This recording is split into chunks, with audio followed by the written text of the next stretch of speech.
बुवा ताप भनेको के हो? शास्त्रले नगर,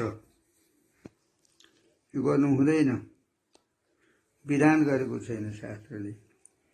त्यो मिचिकन त्यो कर्म गरिन्छ, त्यो चाहिँ मलाई भन्छ पाप। पाप कर्म भनेको त्यही हो। ताप होइन बुवा, ताप। ताप हो, ताप। ताप ताप 3 प्रकारको। अब म अहिले चाहिँ मलाई याद भएको आध्यात्मिक, आधिदैविक र आधिभौतिक 3 प्रकारको ताप हुन्छ है।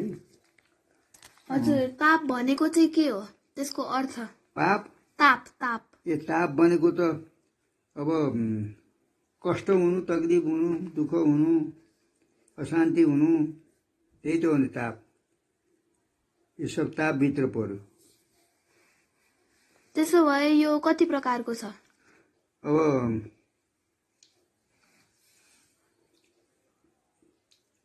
एउटा आध्यात्मिक ताप हुन्छ, एउटा आधिदैविक ताप हुन्छ, एउटा आधिभौतिक ताप हुन्छ।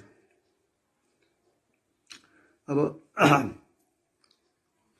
आधिदैविक ताप भनौँ, त्यो ईश्वरले मलाई मेरो पूर्वजनको पाप अनुसारको यो दुःख ताप दिनुहुन्छ, त्यो आदि दैविक भयो, देवताबाट हुने ताप।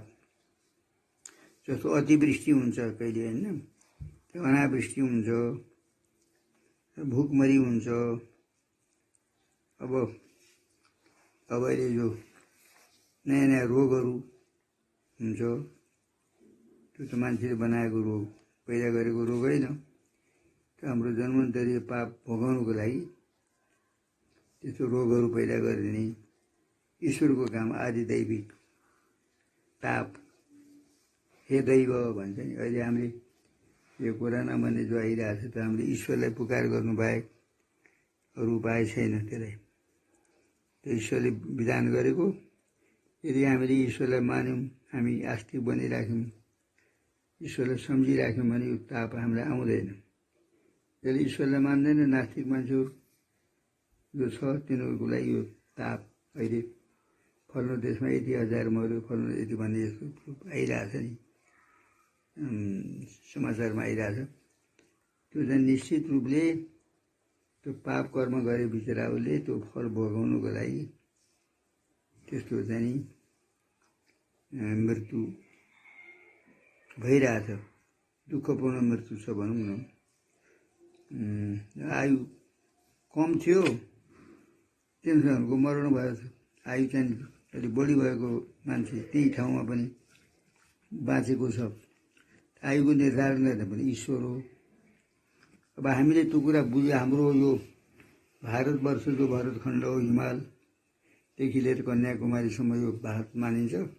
नेपाललाई पनि धार्मिक दृष्टिले हेर्दाखेरि यो भारतकै अङ्ग हो। हामी सङ्कल्प गर्छौँ कुनै चाहिँ कर्म गर्दाखेरि हामीले भारतवर्ष भरतखण्डे जम्बुद्वीपे भन्छौँ कि आर्यावर्त पुण्यभूमि फल्न ठाउँ। इन्डियामा पनि त्यो भन्छन्, यहाँ पनि त्यही भन्छन्। उनीहरू धार्मिक दृष्टिले हामी अविभाज्य छ, यो विभक्त छैन। हाम्रो देश नेपाल भारत एकै खण्ड हो। त यो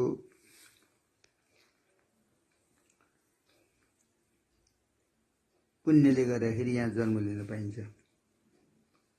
मैले भन्नु खोजेको पुण्यको फल उत्तराखण्ड पुण्यभूमि नेपाल अझ बढी, भारतको भन्दा नेपालको अलि पुण्य बढी छ। हाम्रो शास्त्रमा लेखेकै छ। तदनुसार अहिले व्यवहार पनि त्यस्तै भइरहेछ। ईश्वर पनि त्यस्तै फल दिनुभएको छ। जति जति पश्चिमतिर हामीहरू गयो, पश्चिममा मुलुकहरूमा अहिले चाहिँ धेरै क्षति भइरहेछ। भनौँ न, एउटा चाहिँ त्यो अनिष्ट हो नि, त्यो धेरै मृत्यु हुनु त अनिष्ट हो। त्यो चाहिँ त्यहाँ ठाउँमा भइरहेछ। यतापट्टि ईश्वरले हाम्रो यो आस्तिक देशमा जोगाउनु भएको छ। यो ताप, त्यो आधिदैविक ताप हो यो है। एउटा चाहिँ आध्यात्मिक ताप भनेको जस्तो मैले आफै दुःख चिन्ता डर पिर तापहरू जो खडा गरिरहन्छु मैले, खडा गर्छ नि मान्छेले, चिन्ता गर्छ। यो चाहिँ नि आध्यात्मिक ताप, त्यो चाहिँ नि आदि दैविक ताप।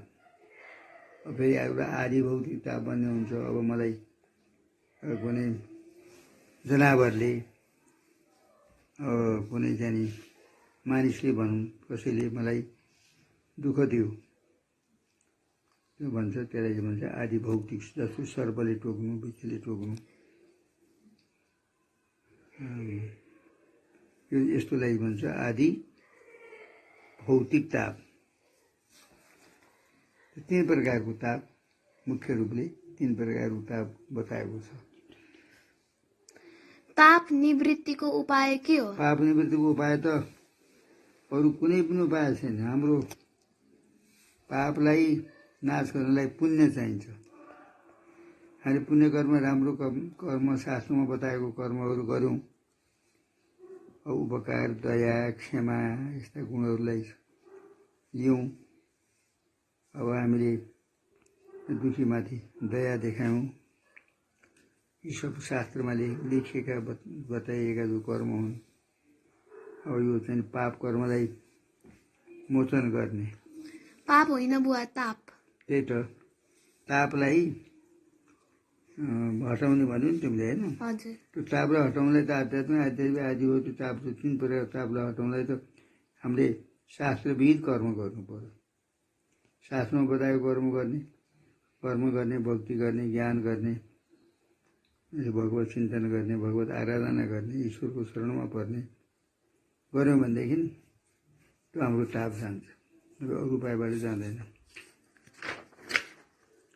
त्यो बल गरेर त्यो तापलाई हामी हटाउन सक्दैनौँ। त्यसको लागि अब अहिले हाम्रो यहाँ पहिले के थियो भनेदेखि यस्तो दैवी प्रकोप जो आइरहेछ, यसमा हामीले यज्ञ आदि गर्ने, पाठ पूजाहरू गर्ने, जप तप गर्ने, यस्ता कर्महरू अहिले लोप भएर गइरहेछन्। अहिले यहाँ पनि दुर्लभ छ। हामीले पहिले यस्तो गर्थ्यौँ। जस्तो टाइममा पानी बर्सेन, बढी पानी आयो,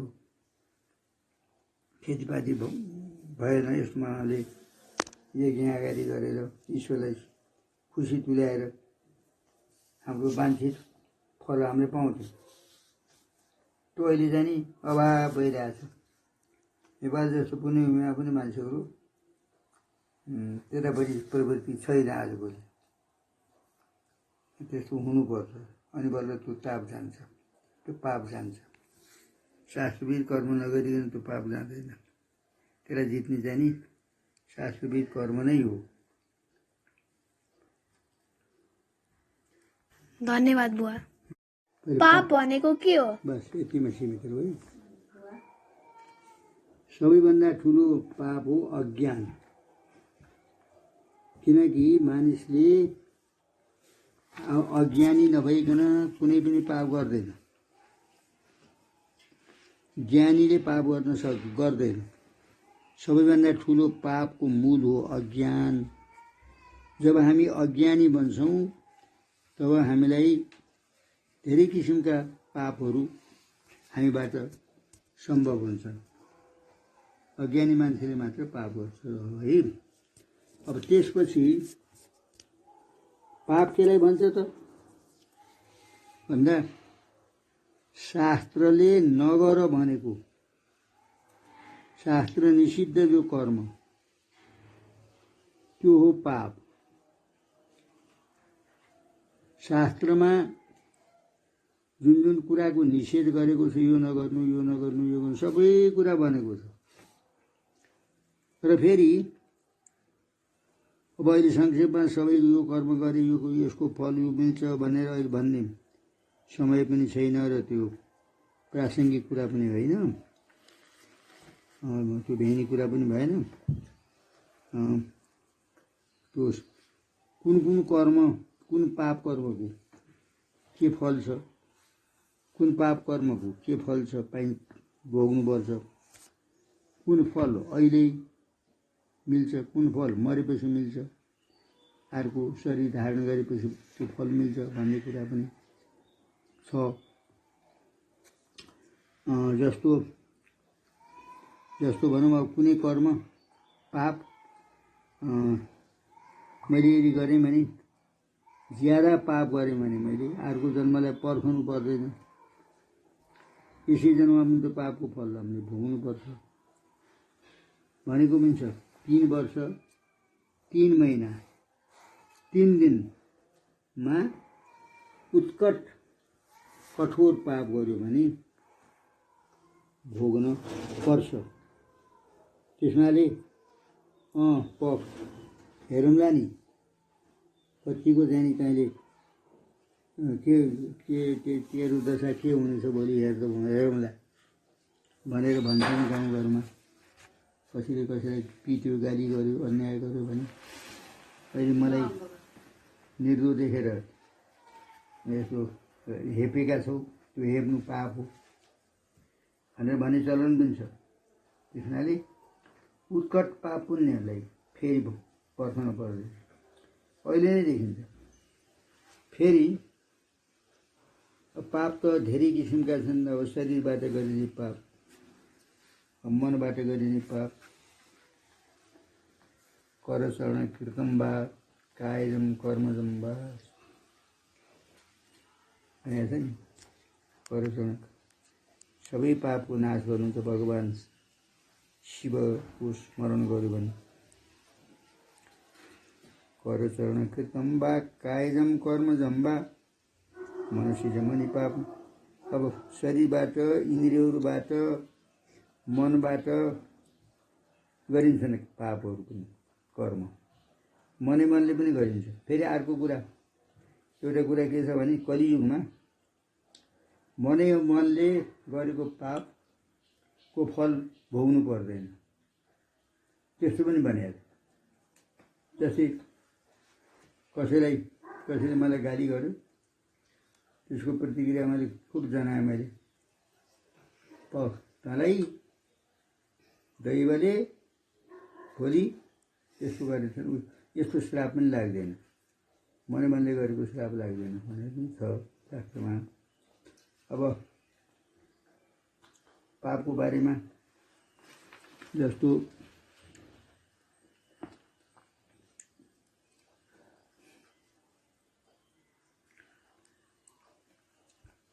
अब केटाकेटीले गरेको पापको फल थोरै आधा मिल्छ भनेको छ, नजानी नबुझिकन। जस्तो कसैलाई दुःख दिनु, पिट्नु, गाली गर्नु, अरूको चित्त दुखाउनु, केटाकेटीले गर्छ नि, त्यस्तो पनि गर्छ। त्यो आधा फल उसलाई मिल्छ, पुरा मिल्दैन। अब परिपक्व मान्छेले गरेको पाप चाहिँ नि फल पुरै मिल्छ। र यो गर्न हुन्छ, यो गर्न हुँदैन भन्ने कुरा हाम्रो विधान गरेको छ हाम्रो शास्त्रले। उनीहरूले शास्त्र अनुसार चल्यो भने हामी पापबाट जोगिन्छौँ, अनि शास्त्र अनुसार चलेनौँ भने हामी पापमा मुसिन्छौँ। त्यो पाप चाहिँ नि आफूले मात्रै गरेको हुँदैन, अरूले गर्यो पाप गर्यो भने त्यसको पक्ष लिएर हो भने त्यो सही थाप्नुलाई पनि पाप लाग्छ। सही थाप्नु पनि हुँदैन, उसको पक्ष लिएर स्वार्थले हामी त्यस्तो पनि गर्छौँ। अब नानिर्तास पातकम परम भनेर, झुट बोल्नुभन्दा ठुलो पाप अरू संसारमा केही पनि छैन भनेर शास्त्रमा। असत्य बोल्नु हो त्यो ठुलो पाप हो। हामी चाहिँ प्रायः असत्य बोलिहाल्छौँ, झुकेर पनि बोल्छौँ। किन बोल्छौँ भन्दाखेरि हाम्रो, मैले भने अज्ञान छ। अज्ञान जबसम्म रहन्छ हामीमा तबसम्म केही न केही पाप हामीले गरेकै हुन्छौँ। अब केटाकेटीदेखि लिएर त्यो किरा फटेङ्ग्राहरूलाई, चराचुरुङ्गीहरूलाई, जीवजन्तुहरूलाई दुःख मारिदिनु इत्यादि पाप हो। र र कसैको चित्त दुखाउनु सबभन्दा ठुलो पाप भनेको छ। बरु काटे हुन्छ मेरो मनमा, मनलाई चाहिँ काट्यो भने त मलाई फेरि चित्त दुखाइस् नले भनेर त्यो अर्काको चित्त दुखाउनु ठुलो पाप हो। अब पापको बारेमा शास्त्रमा विभाजन गरेको छ। जस्तो पाप गरेपछि प्रायश्चित गर्ने उपायहरू अच्छा, प्रायश्चित शास्त्रमा कसरी बताइएको छ? सबभन्दा ठुलो प्रायश्चित चाहिँ नि हो त्यसको त्यो पापलाई मोचन गर्ने अहिले कलियुगमा र भगवानको नाम कीर्तन,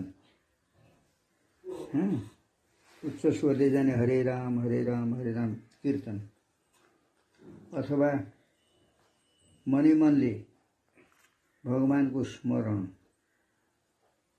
कलियुग मनै मनले भगवानलाई स्मरण गर्ने र त्यो पाप गरेकोलाई आफूले स्वीकार गर्ने, त्यसलाई ठुलो प्रायश्चित भनेको छ। अनि कहे जाए भनेको चाहिँ पाप मुखले भन्यो भने त्यो पापको मोचन हुन्छ अरे। फेरि अर्को के हुन्छ भने भुरीमा माथि उठेर मैले यस्तो यस्तो पाप गरेको हो भनेर धेरैजना मान्छेले सुन्ने गरी आफ्नो अपराधलाई स्वीकार गर्ने। मैले यस्तो काम गरेको है, यस्तो काम गरेँ सुनाउँदै हिँडेर पनि पापको जाने मोचन हुन्छ छोरी। अनि त्यसमा चाहिँ हाम्रो शास्त्रमा यो कर्म गरे यो यसको फल, यो पाप गरेदेखि यसको यो कर्म गर्नुपर्छ, यो पाप गरेदेखि। जस्तो हामीले कुनै प्राणीको हत्या गऱ्यौँ, अब अभक्ष्य कुरा हामीले खायौँ होइन, खान नहुने कुरा खायौँ, फेरि पिउन नहुने कुरा पियौँ, गर्न नहुने कुरा गऱ्यौँ, यो सब यो पापभित्र पर्छ। यसको जाने मोचनको लागि कोही त पाप नभइकन जान्न हेर अर्को जन्म उसले त्यो पापको फल भोग्नै पर्छ भनेर भनेको छ। नाभूतम क्रियते कर्म कल्पकोटिशतै रभम, आफूले गरेको कर्मको भोग 100औं जन्मसम्म भए पनि त्यो भोग्नै पर्छ भनेको छ शास्त्रमा। अब अहिले एउटा के छ शास्त्रमा भनेदेखि ज्ञानीको सङ्गत गर्यो, ज्ञानवानको मुखबाट कुराहरू सुन्यो र सत्सङ्ग गर्यो, सत्शास्त्रको अवलोकन गर्यो। अबदेखि गर्दिनँ भनेर भित्रबाट मैले जे जति गरेँ भनेर मठ मन्दिरहरूमा गएर गङ्गाजीको किनारामा गएर हे भगवती हे जगदम्बा मैले जे जति पाप गरेँ म अबदेखि गर्ने छैन भनेर कबुल गर्ने, त्यो अनुसार चल्ने भने पाप जान्छ। त्यसो मैले भने मठ मन्दिरमा ठुला प्रसिद्ध मन्दिरहरूमा गएर पनि आफूले गरेको पाप भगवानलाई सुनाएर त्यो पनि पाप जान्छ। यही हो पाप र पुण्यको बारेमा मुख्य रूपले नगर भनेको कुरा गर्ने पाप त्यो मेटाउनलाई अब नगर्ने। पापाय परपीडनम, अब अर्कालाई दुःख दिने, मैले अघि भनेको चित्त दुखाउनु, चित्त दुखाउनुभन्दा ठुलो पाप अरू केही पनि छैन। त्यसपछि अब अरूलाई दुःख दिने, गाली गर्ने, अब हक ल्याउने, अरूसित रिसाउने, दुःख दिने, अरूको धन सम्पत्ति खाइदिएर चाहिँ चित्त दुखाउने, यो चाहिँ ठुलो पाप, सबभन्दा ठुलो पाप हो अरूलाई दुःख दिनु भनेर शास्त्रमा भनेको। पापाय परपीडनम, सत्य बोल्नुभन्दा ठुलो धर्म केही पनि छैन र पाप झुट बोल्नुभन्दा ठुलो पाप केही पनि छैन भनेर पनि शास्त्रमा बताएको छ। अब मोटामोटी यही हो।